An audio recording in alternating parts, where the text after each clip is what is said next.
우리 찬양대 감사합니다. 제가 늘 듣지만 한양 인암에서 제일 잘하는 것 같아요. 우리 찬양대 우리 감사와 격려 박수 한번 드리도록 하겠습니다. 감사합니다. 저는 예배 오는 마음이 어떤 마음이면 좋을까? 제가 좋아하는 생각이 있습니다. 예배 올 때, 오늘 교회 오실 때, 예배 오실 때 어떤 마음으로 오셨습니까? 아무 생각 없이 오셨습니까? 눈빛을 뵈니까 전혀 무슨 생각을 안 하시고 이렇게 오신 것 같은데, 멀리 시집 갔던 딸이 친정 가는 마음으로 편안하게 오는 게 좋다. 그 말이 참 좋아요. 오늘 평강 가운데 하나님 앞에 나오셔서 정말 내 마음에 내지고 있었던 모든 삶의 이런저런 기도의 제목들과 모든 삶의 보따리들을 하나님 앞에 마치 친정 찾아온 딸이 친정 어머님께 내어 맡기듯이 다 내어 맡기셔서 하나님께서 담당하여 두시고 위로하여 두시고 약속하여 두시는 그 은혜 안에 예배하는 우리 모든 성도님들 되시기를 주님의 이름으로 축원합니다. 사람이 가장 사랑하는 사람이 누구냐? 아는 방법이 있습니다. 맛있는 거 먹을 때 생각나는 사람. 그 맛있는 거 먹으려고 하는데 갑자기 그 사람 얼굴이 생각나서 잘 음식이 안 넘어가면 자기가 정말 사랑하는 사람이에요. 그리고 또 한 가지 있는 것 같아요. 여행을 갔는데 너무너무 좋은 사이트, 광경을 봅니다. 근데 그때 마음속에 턱 부딪혀 와서 다음에는 이 사람이랑 꼭 같이 왔으면 좋겠다 생각나는 그 사람이 자기가 제일 사랑하는 사람이 아닐까. 제가 이 이야기 들으면서 또 생각하면서 한 가지 생각한 것이, 우리 믿음의 사람들은 그래도 한 가지가 더 있어야 되지 않겠나. 예배하는 순간에 내 마음속에 함께 예배했으면 좋겠다. 예배하는 순간에 함께 예배하는 그 은혜가 있구나 하는 그 생각이 드는 사람들, 우리 옆에 분 보시면서 인사하겠습니다. 깜짝 놀랐습니다. 천사인 줄 알았습니다. 인사 한번 할게요. 깜짝 놀랐습니다.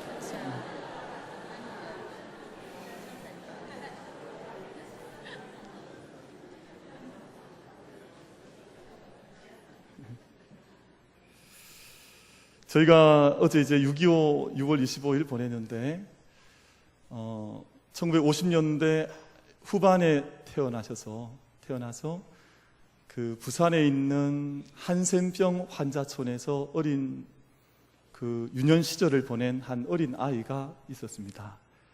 이 어린 아이가 이 한센병 환자촌에서 만 14년 가량을 보냈어요. 왜냐하면 아버님이 목사님이었습니다.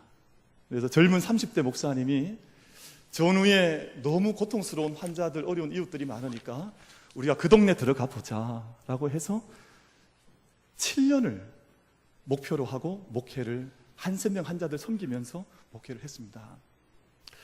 그런 중에 부산에서 이제 청빙을 하는 교회가 있어서 나가려고 하는데 사모님이 어떤 감동을 받았는가 하니, 지난 7년 동안 내 남편은 이 땅 열심히 섬긴 것 같은데 나는 돌아보니까 이 환자분들 진심으로 섬기지 못한 것 같다. 그래서 7년 다시 서약을 했습니다. 그래서 엄마 때문에 다시 7년. 참 지질이 복이 없는 나이예요. 그래서 만 13년 거기서 자라났어요. 자라날 때 학교가 이 한센병 마을이다 보니 학교가 가까이 없는 거예요. 먼 곳까지 학교를 다녀야 했는데, 이제 그 학교 가는 길에 다른 마을을 지나가면 아이들이 놀리는 거예요. 이 문둥이 자식아, 소리치는 거예요. 그리고 돌을 던집니다. 그럼 돌을 맞고 욕 맞고 그렇게 조롱받아가면서 학교를 13년을 다닌 거예요. 형과 함께 다니다가 만 13년, 14년을 섬겼을 때 그 동네에 들어가서 사역하시는 그 모습을 본 한 미국 선교사님이 계셨어요. 그래서 이 선교사님께서 너무 신실하게 그 어려운 사역을 감당을 해나가니까 그만 이제 사역을 잠깐 쉬면서 미국에 나가서 유학을 하고 돌아오는 것이 어떻겠냐. 그렇게 해서 미국 필라델피아에 있는 한 신학교로 연결을 시켜주셨습니다. 그래서 목사님 사모님이 14년 사역 정리하시고 필라델피아에 가서 이제 생활을 하시게 된 거예요. 외국 생활 해보시면 다 알지만 이민 생활이 쉽지 않거든요. 이 목사님 나가셔서 신학 공부하시랴, 또 밤 되면 밤에 택시 운전하시랴, 건물 청소하시랴, 뭐 온갖 허드렛 일 하면서 신학을 한 거예요. 그러면서 사역을 하면서 섬겼는데 아까 그 어린 아이가 그 밑에서 아버지 일 도와가면서 자라난 겁니다. 하형록이라고 하는 아이였는데, 이 아이가 나중에 미국 땅에서 청소년 시절을 보내면서 대학을 들어가게 됐습니다. 대학을 정말 은혜 가운데 좋은 대학을 들어가게 됐어요. 우리가 흔히 유펜이라고 부르는데 그 유니버시티 오브 펜실베니아 대학을 들어간 거예요. 20대 때 아주 공부를 잘했던가 봐요. 그리고 그 학교를 졸업한 후에 아주 괜찮은 회사에 취업을 했습니다. 그때가 30대, 33살 어간쯤 되었던 시간인데, 그러니까 미국 땅 안에서 흔히 말하는 아메리칸 드림을 잘 이루어가고 있었습니다. 그런데 33살 되던 해 차를 몰고 사업 때문에, 일 때문에 고속도로 위를 달리다가 심장에 급한 이상 증세가 느껴져서 고속도로 위에서 차가 멈춰서 버린 겁니다. 이게 무슨 일인가 병원에 가봤더니 그때 얻었던 병명이 심실빈맥이었습니다. 무슨 병이냐면 심장이 잘 가다가 갑자기 뛰기 시작하는 거예요. 근데 뛰기 시작하면 말릴 수를 없는, 우리 흔히 말해서 심장이 터질 것 같다 그러잖아요. 심장이 터질 것처럼 뛰는 그런 병을 얻게 된 겁니다. 그때 병원에 들어가서 치료를 했는데 자기 가슴에 2가지 기계를 달게 돼요. 하나는 심장이 너무 뛸 때 심장을 조율해주는, 심장이 뛰는 것을 조율해주는 기계를 하나를 달고, 또 하나 기계는 심장이 멈춰설 수도 있으니까 요즘 우리 제세동기라 그러잖아요. 심장을 뛰게 하는 기계를 달고 병원 생활을 그 아이가, 목사님 아들이 시작을 하게 됩니다. 정말 나한자촌에서 어렵게 살다가 정말 욕 먹고 돌 던지면 돌 맞고 그렇게 어렵게 자라가는 아이가 미국에서 한참 잘 나갈 때는 하나님께서 내게 축복을 해주시는가 그렇게 생각을 했었는데, 아버님이 고생하시니까. 근데 어느 날 갑자기 이 이름 모를 알지도 못했던 병을 얻고 나니까 온 세상이 무너져 내린 거죠.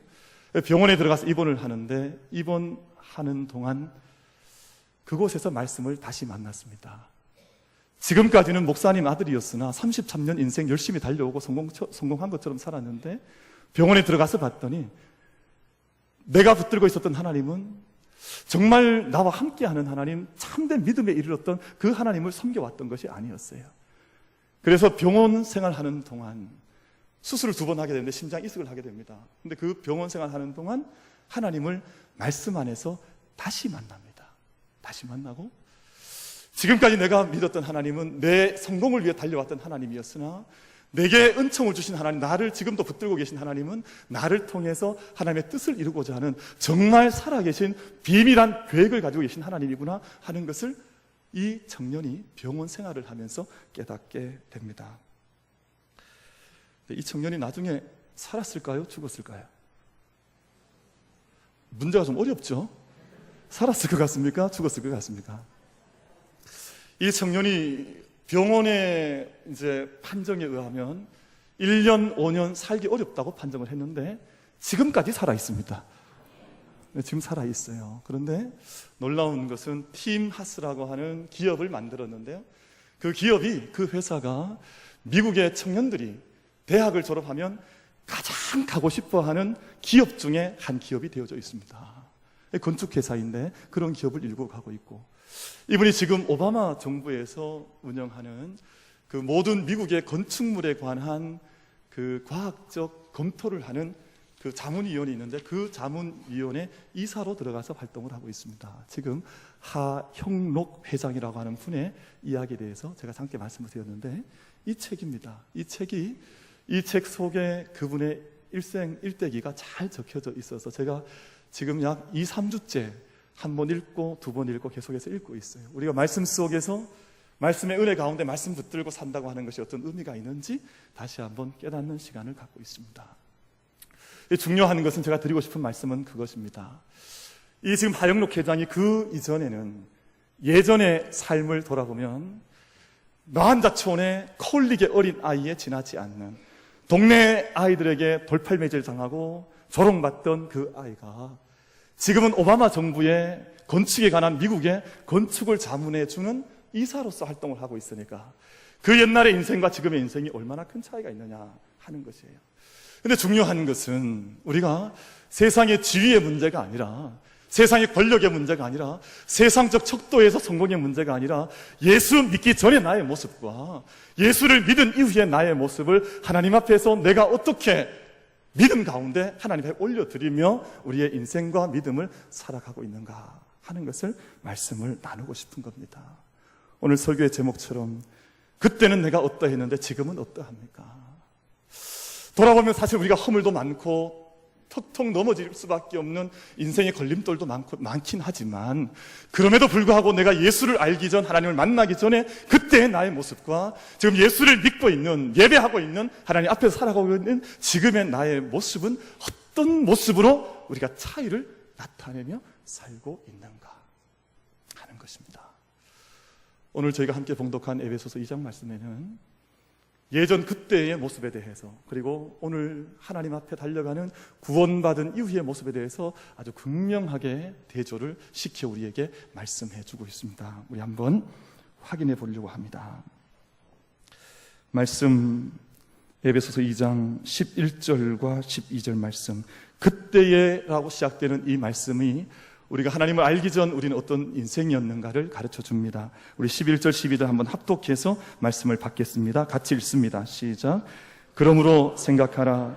너희는 그때에 육체로는 이방인이요 손으로 육체에 행한 할례를 받은 무리라 칭하는 자들로부터 할례를 받지 않은 무리라 칭함을 받는 자들이라.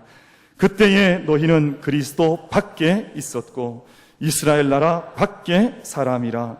약속의 언약들에 대하여는 외인이요 세상에서 소망이 없고 하나님도 없는 자이더니. 아멘. 한마디로 줄이면 아무런 소망이 없던 인생이었다, 그 말 아닙니까? 우리 그라운드 제로라는 말이 있잖아요. 우리 뉴욕에 테러가 일어나서 모든 것들이 다 깨어지고 났더니 아무것도 남지 않는 그라운드 제로가 됐습니다. 마치 하나님 밖에 있는 인생들, 전에 하나님을 알지 못했던, 하나님을 안다고 했지만 이 하영록 회장이 30대 얼마나 잘 나갔는지 모릅니다. 미국의 좋은 기업에 들어가 마치 뻥 뚫려 있는 고속도로를 달리는 자동차처럼 잘 나갔습니다. 그런데 병원에 들어가서 봤더니 그때의 나의 인생의 모습은 아무것도 없는 인생이었다. 그렇게 돌아본 겁니다. 이 인생을 에베소서 2장 1절 말씀에서는 뭐라고 말씀하냐 하면, 허물과 죄로 인하여 죽었던 너희였다. 내가 하나님 밖에 있을 때는 살아있는 것 같았지만 사실은 산 자가 아니요 허물과 죄 때문에 죽어있는 자들이었는데, 그리스도께서 우리의 평화로 화평의 도구로 오셔서 우리를 살려주셨다. 그리 말씀하고 있습니다. 오늘 에베소 2장 말씀 속에 지금 우리의 모습에 대하여 다시 말씀합니다. 우리 19절과 20절 말씀을 다시 한번, 지금은 어찌한지, 우리가 지금은 어떤 모습으로 변화되어 있는지 다시 한번 확인하여 말씀을 받도록 합니다. 19절과 20절 말씀 같이 읽겠습니다. 시작. 그러므로 이제부터 너희는 외인도 아니요 나그네도 아니요 오직 성도들과 동일한 시민이요 하나님의 권속이라. 너희는 사도들과 선지자들의 터 위에 세우심을 입은 자라. 그리스도 예수께서 친히 모퉁이 돌이 되셨느니라. 아멘. 사도들과 선지자들의 터 위에, 무슨 말입니까? 복음의 터 위에 우리는 하나님 앞에서 머릿돌 대신, 모퉁이 돌 대신 예수 그리스도 안에서 서로 연결되어져 가는 하나님의 사람이 되어졌다 하는 것을 말씀합니다. 여기서 한 가지 나누고 싶은 말씀이 있습니다. 여러분, 이 하영록 회장이라고 하는 분이 이 병원에서 심장 수술을 2번을 했습니다. 첫 번째 심장 수술을 할 때는 40대 병든 사람의 심장을 받게 되어서 이식 수술을 했어요. 근데 그 수술이 잘못되어서 2차 수술을 하게 되었는데, 2차 수술할 때에는 10대 젊은 청소년이 사고로 죽게 되어서 그 심장을 받았습니다. 그 심장을 받고 나서 이분이 생각하고 말씀 속에서 다짐한 것이, 왜 하나님께서 나를 살려주셨는가? 왜 하나님께서 나를 구원하여 주셨는가? 다른 이유가 아니라 다시 살림받은, 다시 구원받은 나를 통해서 이 세상에 어렵고 힘든 이들 가운데 빛 전하는 삶 살라고, 생명 전하고 구원 전하는 삶을 살라고 하나님께서 나에게 다시 심장을 주셨구나 하는 깨달음을 가지게 된 거예요.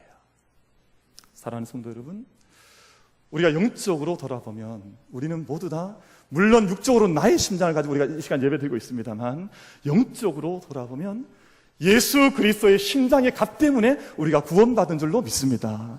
우리가 그 은혜 때문에 살고 있고, 그 은혜, 그 생명값 때문에 우리가 살고 있는 것을 정말 믿음으로 고백하고 믿음 안에서 살아간다면, 오늘 믿음의 한 동역자가 자기의 인생을 이 땅 위에서 내어주기 위해서 산다고 고백하여 이 책을 썼다면, 오늘 우리 개인의, 또 우리 공동체의, 교회의 삶의, 구원받은 이후의 삶의 방향과 목적은 어떻게 되어야 할 것입니까?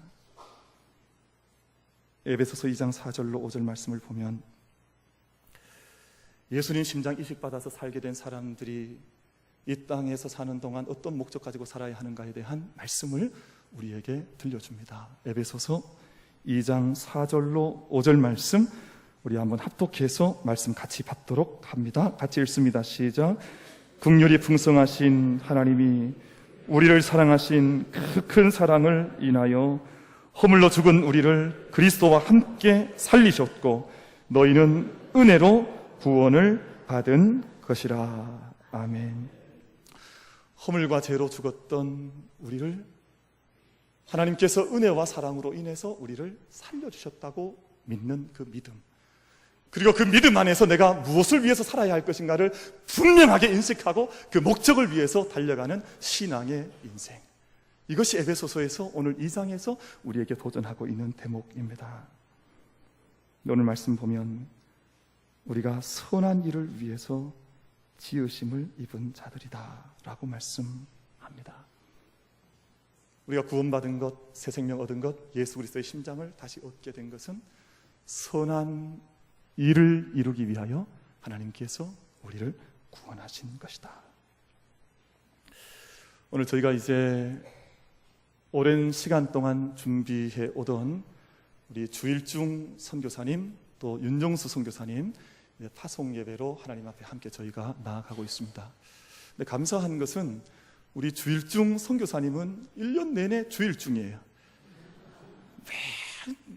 1년 52주 365일 매일매일이 주일인 그 은혜를 누리고 계시니까 얼마나 감사하냐 하는 생각이 드는데, 제가 이 파송 예배를 쉽게 결정하진 않았습니다. 저희가 한순간 어떤 충동에 의해서나, 아니면 모든 교회가 다 선교사 파송하니까 우리도 한번 파송해보자 하는 그런 생각으로 준비하지는 않았습니다. 잘 아시는 것처럼 오랜 시간을 두고 우리가 이 일을 할 수 있을까? 아직 우리에게는 큰 여력은 없지만 어느 정도 우리가 하나님의 인도함을 따라 이 일을 시작할 수 있을까? 많은 고민도 했고 또 많은 기도 가운데 이 일을 성도님들과 함께 시작하게 됐습니다. 2014년이었습니다. 9월 29일에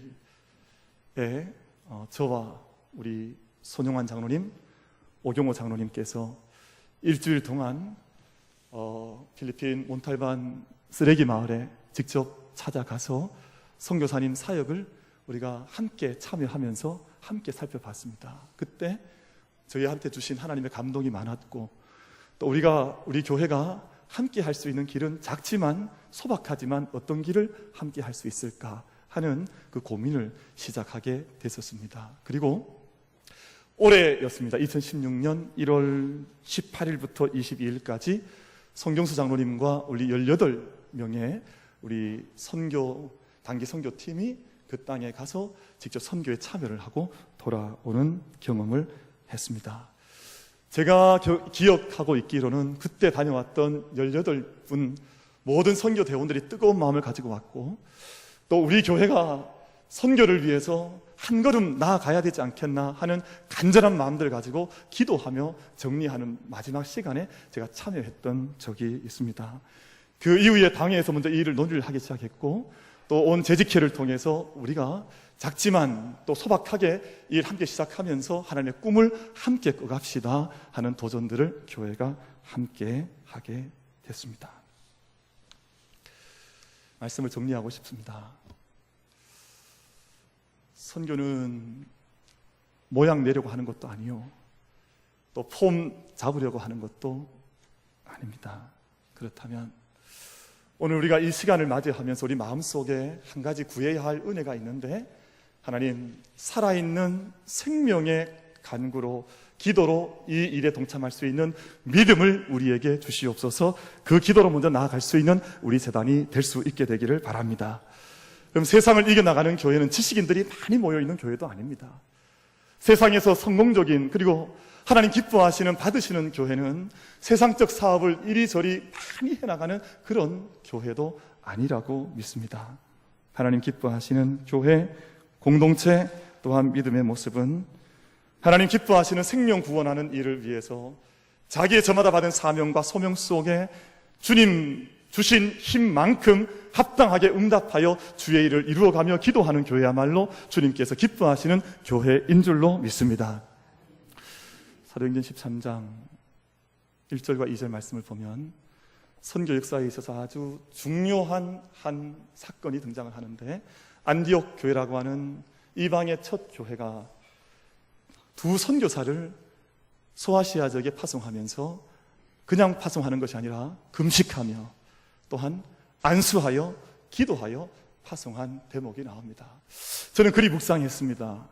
바울과 바나바가 위대해서 그 땅에 나아가 온 교회를 세우고 사역했던 것이 아니라 안디옥 교회 성도들이 자기의 힘에 붙일 만큼 함께 기도하는 가운데, 금식하는 가운데, 안수하여 기도하는 가운데 기도로 후원하였기에 그 두 사람이 나아가 그 땅끝까지 선교 전하는, 복음 전하는 사명을 감당한 것이었구나 하는 묵상을 하게 되었습니다. 사랑하는 성도 여러분, 우리는 하영록 회장처럼 어찌 보면 다 보잘것없는, 저도 이 책을 읽으면서 제 어릴 때 모습을 생각해 봤더니, 그래도 저는 어릴 때 좀 잘생겼었습니다. 너무 초라하진 않았는데 그래도 그 코올리며 보잘것없던 나이가 복음 전하는, 또 성도들을 섬겨나가는, 교회 섬겨나가는 자리에 왜 하나님께서 그렇게 세워주셨을까? 선한 일을 위하여 하나님께서 그렇게 이끌어주신 것 아닌가? 그럼 제가 우리 만민교회 묵상해 봤습니다. 우리 중리 언덕에 천막 교회 세워서 37년 전, 8년 전에 교회 세울 때 하나님께서 오늘처럼 아름다운 교회 주시리라고 누가 생각을 했겠습니까? 근데 하나님께서 이런 아름다운 교회 주신 것은 이 땅을 향한, 땅끝을 향한 선한 일을 위하여 힘쓰는 교회되라고 이 재단을 이곳에 세워주신 줄로 믿습니다. 그렇다면 오늘 말씀 가운데 그런 말씀 하지 않습니까? 그의 안에서 건물마다 서로 연결하여 주 안에서 성전이 되어가고, 이 땅에 있는 교회와 필리핀에 있는 그 땅끝에 있는 쓰레기 마을에 있는 교회가 함께 연결되어져서 주 안에서 성전이 되어가고, 너희도 성령 안에서 하나님의 거하실 처소가 되기 위하여 그리스도 예수 안에서 함께 지어져 가느니라. 사랑하는 성도 여러분, 주 안에서 이 일을 통해 땅끝의 교회와 이 교회가 함께 주 안에서, 머릿돌 대신 예수 그리스도 안에서 함께 지어져가는 그 영광과 은혜와 기쁨과 축복을 맛보고 누릴 수 있는 이 재단 될 수 있게 되기를 주님의 이름으로 축원을 드리겠습니다.